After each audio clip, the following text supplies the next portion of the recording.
Prepare for a rude awakening.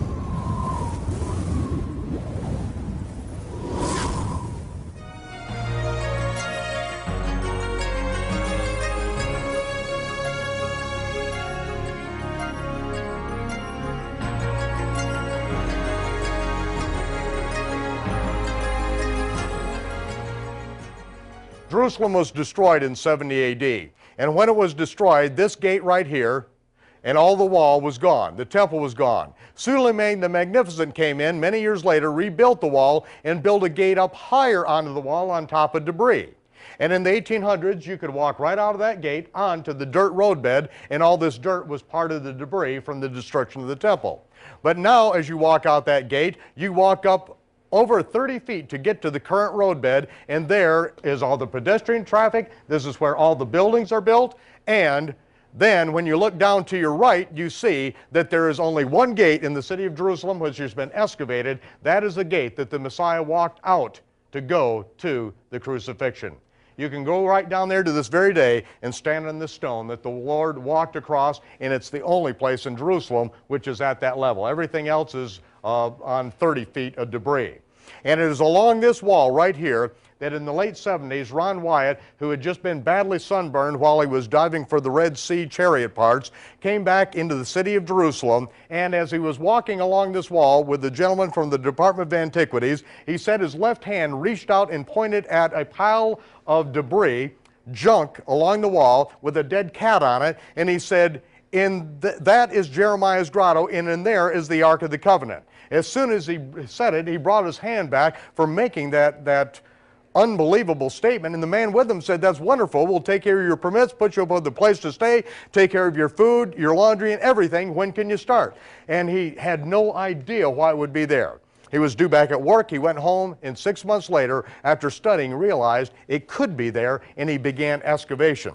And there we see in this next frame that after 3.5 years of excavation, that he literally found the cross holes and the execution site there. I've held in my hand numerous 9-inch nails that were brought up from that particular area there, and now we're able to take people down by video, show them the cross site, show them the earthquake crack, with Ron Wyatt taking a sample of a dehydrated substance down in that earthquake crack, and then show it to you under 50,000 power magnification, and that rehydrated blood is still alive with the somatids still swimming in it after 2,000 years.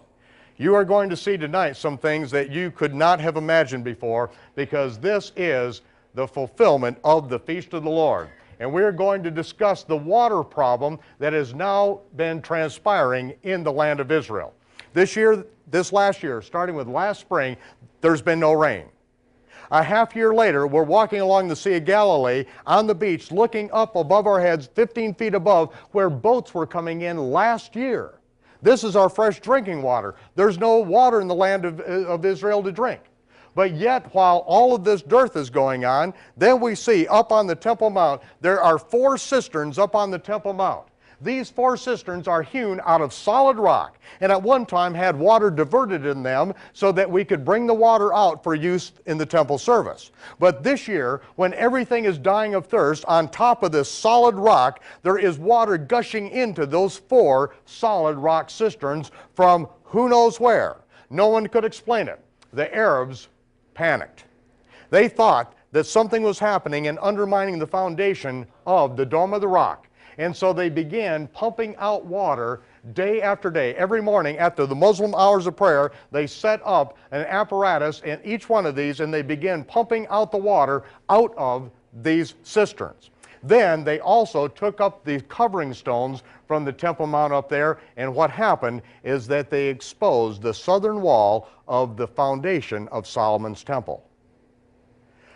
We knew where the northern foundation was. Now with the southern foundation exposed, then we knew that underneath this Dome of the Spirits, which is here in the background, this Dome of the Spirits, which the Arabs are very touchy about, there is a huge rock underneath that. The Arabs do not want anyone even standing on that rock. And yet we know now that that rock is part of the sand hydraulic elevator system, and it's part of the elevator that Solomon built in the temple in order to hide the Ark of the Covenant in the case of a siege of Jerusalem. So we are now able to show you things about the building of Solomon's temple and the hiding of the Ark of the Covenant that we had absolutely no idea a year ago that these things could ever be understood. And now we are going to go into the Temple Mount, into the Temple of Solomon, show you how it's built, and see these things as they are to this day in the last year of man's sixth millennium. The Dome of the Spirit sits right over that ancient rock that is sitting in the middle of the Holy of Holies. The Arabs, when they began panicking, they took up some of the surface stones which are right underneath this red line, and that is where they had buried several years ago a water line that they thought may be leaking, and that may be where the water is coming from.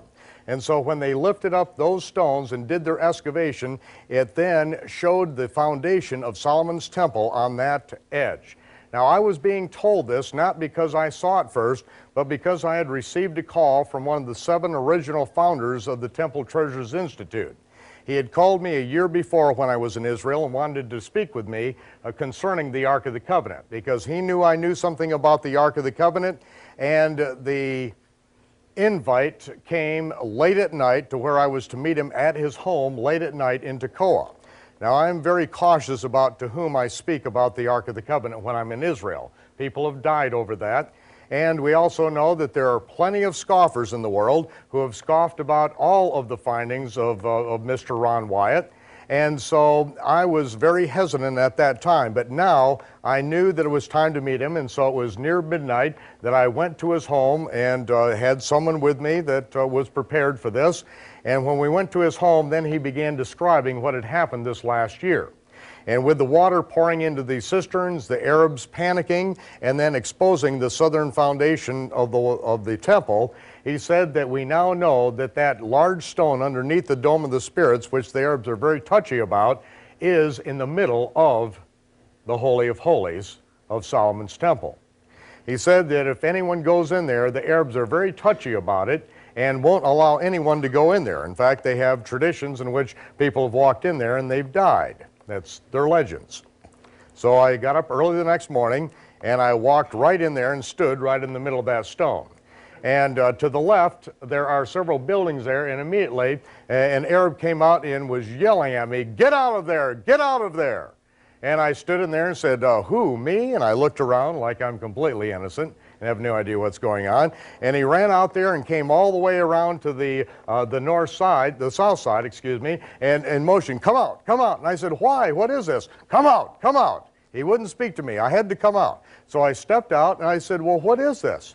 And he said, "You can read about it." And I said, "Where?" I thought he was going to give me a brochure, and he said, "In books, now leave." Very abrupt with me, so I left and I circled back around, and of course you can see 2 of the other cistern heads there as they're assembling the pumps there.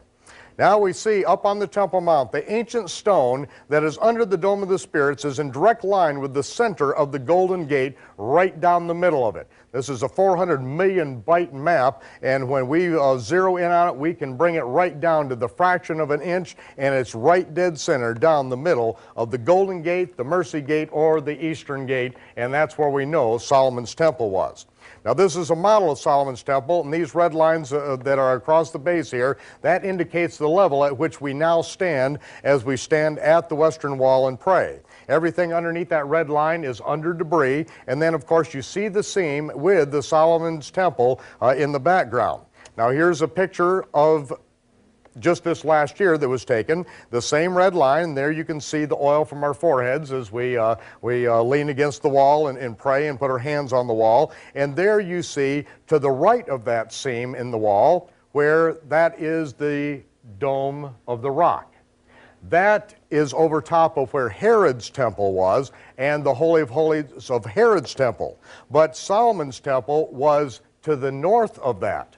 And we know that they were in 2 different locations as well as the Temple Treasures Institute. In fact, the gentleman, the home that I was meeting, Eduardo Recanati, who was one of the original founders of the Temple Treasures Institute, he paid a very large bribe down in Ethiopia and got down into the basement of the church where they say the Ark of the Covenant is.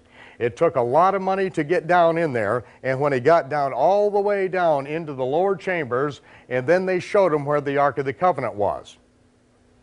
And he said, "Where?" And they said, "Right there. If you're supposed to see it, you'll see it. If you're not supposed to see it, you won't see it." And he said, "No, that's not the way it's going to work. I want my money back." And they said, "No, what you see is what you see. You paid your money, this is what you see." And he stood there and realized that that's how much it cost to find out there was nothing in that church at all. But of course, you know, it's really kind of ludicrous that anything would be there. The whole precept on that, or concept, is that Solomon's son, by the queen of Ethiopia, Solomon's son living in Jerusalem, made a copy of the Ark of the Covenant.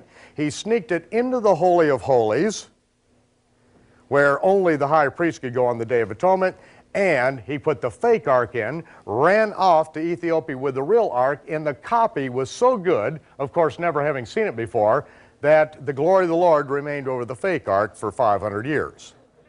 But this is what we now understand and see happening on the Temple Mount. Now, what I did is I took a bottle and I got some water just before I left the Temple Mount, got some water that was being pumped out of these cisterns, put a cap on it, walked across the Temple Mount, and then I heard several Arabs yelling at me, "Stop! Stop!"